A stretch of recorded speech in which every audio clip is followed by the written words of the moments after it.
नमस्कार दोस्तों, कैसे हैं आप सब। स्वागत है आप सभी का आपके अपने YouTube चैनल पर। दोस्तों, बिहार में नाग को मारकर पेड़ पर लटका दिया, फिर उसकी नागिन ने जो किया देखकर सबके होश उड़ गए। दोस्तों, ये घटना घटित हुई बिहार के एक गांव में, जहां अपने नाग की हत्या का बदला लेने के लिए एक नागिन ने करी सारी हदें पार। ये घटना जानकर आपके भी रोंगटे खड़े हो जाएंगे। दोस्तों, वीडियो में आगे बढ़ने से पहले महादेव शिव के सच्चे भक्त कमेंट बॉक्स में हर हर महादेव का नारा जरूर लगा दें। दोस्तों, ये घटना है बिहार के एक छोटे से गांव अरवल की, जहां दो दोस्त राजू और कन्हैया इसी गांव में रहते थे। वो दोनों गरीब परिवार से थे, इसलिए वो दोनों काम के सिलसिले में अक्सर दूसरे गांव जाया करते थे। जिस रास्ते से वो जाते थे, रास्ता एक जंगल से होकर जाता था। उसी जंगल में रास्ते के करीब ही एक विशाल बरगद का पेड़ था। उसी बरगद के पेड़ पर एक इच्छाधारी नाग नागिन का जोड़ा रहा करता था। एक दिन की बात है, नागिन यूं ही जंगल में भ्रमण के लिए चली गई, लेकिन नाग वहीं पेड़ के नीचे सो रहा था। जब राजू और कन्हैया शाम को उसी रास्ते से अपने घर जा रहे थे जहां वो बरगद का पेड़ था, उस समय वहां थोड़ा थोड़ा अंधेरा था। तो अचानक उन दोनों की नज़र उस नाग पर पड़ गई। पैरों की आहट से नाग नींद से जाग जाता है और अपनी सुरक्षा के लिए अपना फन उठाकर फुफकारने लगता है। नाग को इस तरह से देखकर वो दोनों डर गए। उन्होंने सोचा कि ये नाग हमें जरूर डस लेगा, इसीलिए उन दोनों ने पास में पड़ा एक डंडा उठाया और उस नाग को डंडे से पीट पीट कर मार डाला और उसे उठाकर उसी पेड़ पर लटका दिया। और यही उन दोनों की सबसे बड़ी गलती थी। जब दोनों को पता चला कि ये कोई साधारण नाग नहीं है, बल्कि ये तो एक इच्छाधारी नाग है, तो जल्दी से दोनों अपने घर की तरफ भाग गए। इधर जब इच्छाधारी नागिन वापस उसी पेड़ के पास आई और अपने मृत नाग को पेड़ के ऊपर लटका हुआ देखा, तो उसे देखकर वो तो बेसुधी हो गई और उसने अपने नाग की आंखों में उसके कातिलों को देख लिया था। उसके दिमाग में अब एक ही बात चल रही थी कि जिसने भी मेरे नाग की हत्या की है, मैं उन दोनों इंसानों को इसी पेड़ के पास लाकर मारूंगी। दोस्तों, नागिन का गुस्सा 7वें आसमान पर था।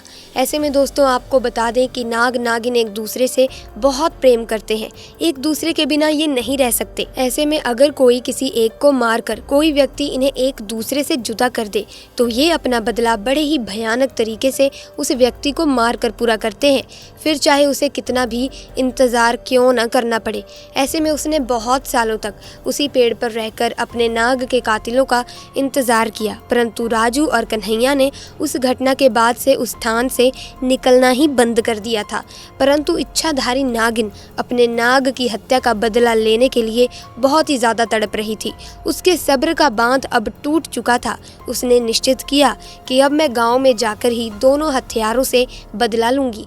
उसने एक बहुत ही सुंदर कन्या का रूप बनाया और भेष बदलकर उसी गांव में पहुंच गई जहां राजू और कन्हैया रहते थे। उसने पूरे गांव में नाग की आंखों में देखे उन दोनों कातिलों को बहुत ढूंढना चाहा, पर वो कहीं नहीं मिले। परंतु शाम के समय राजू और कन्हैया काम करके जब वापस घर लौट रहे थे, तभी उन पर नागिन की नजर पड़ गई। उस समय उसने बहुत ही सुंदर लड़की का रूप धारण कर रखा था। ऐसे में वो राजू और कन्हैया को अपनी सुंदरता से लुभाने लगी। वो दोनों उसकी सुंदरता पर मोहित हो चुके थे। तभी उस लड़की ने कहा कि आओ, मैं तुम्हें स्वर्ग की सैर कराती हूँ। वो दोनों भी ये सुन बेसुध हो गए थे और उसके पीछे पीछे जाने लगे। वो उस लड़की की सुंदरता में इतना मोहित हो चुके थे कि उन्हें समझ ही नहीं आ रहा था कि वो उसी स्थान पर जा रहे हैं जहाँ पर उन दोनों ने नाग की हत्या की थी। अब वो इच्छाधारी नागिन उन दोनों को लेकर उसी पेड़ के पास आ गई और अपना भयंकर विशाल रूप उन दोनों को दिखाया, जिसे देखकर दोनों के होश उड़ गए और डर के मारे दोनों कांपने लगे। नागिन ने दोनों को डस डस कर उसी पेड़ के पास मार दिया और पुनः उसी पेड़ के पास रहने लगी। दोस्तों, हमेशा इस बात का विशेष ध्यान रखिएगा कि किसी भी प्रकार से जाने अनजाने में आप किसी भी सांप या नाग नागिन को चोट ना पहुंचाएं, क्योंकि हमारी एक गलती हमारे ऊपर बहुत भारी पड़ सकती है। नाग हो या नागिन, ये सभी महादेव शिव के गहने हैं। हमारा कार्य है कि जैसे हम महादेव की भक्ति करते हैं, ठीक उन्हीं के साथ ही हमें इनकी पूजा अर्चना करनी चाहिए, ना कि इन्हें चोट पहुंचानी चाहिए। तो दोस्तों, आपकी इस घटना के बारे में राय क्या है, हमें कमेंट सेक्शन में बताना ना भूलें। साथ ही दोस्तों, अगर आप भी महादेव के सच्चे भक्त हैं, परम भक्त हैं, महादेव की भक्ति पूरे श्रद्धा भाव से करते हैं, तो कमेंट सेक्शन में ज़रूर लिख दें हर हर महादेव, ओम नमः शिवाय, ताकि भगवान शिव की कृपा आप पर और आपके परिवार पर बनी रहे। मिलेंगे दोस्तों नई वीडियो में नई घटना के साथ। वीडियो अच्छी लगी तो वीडियो को लाइक और शेयर कर दें। चैनल को सब्सक्राइब करके बेल आइकन को प्रेस करना ना भूलें, ताकि नए वीडियोस की अपडेट मिलती रहे। आपका बहुत बहुत धन्यवाद।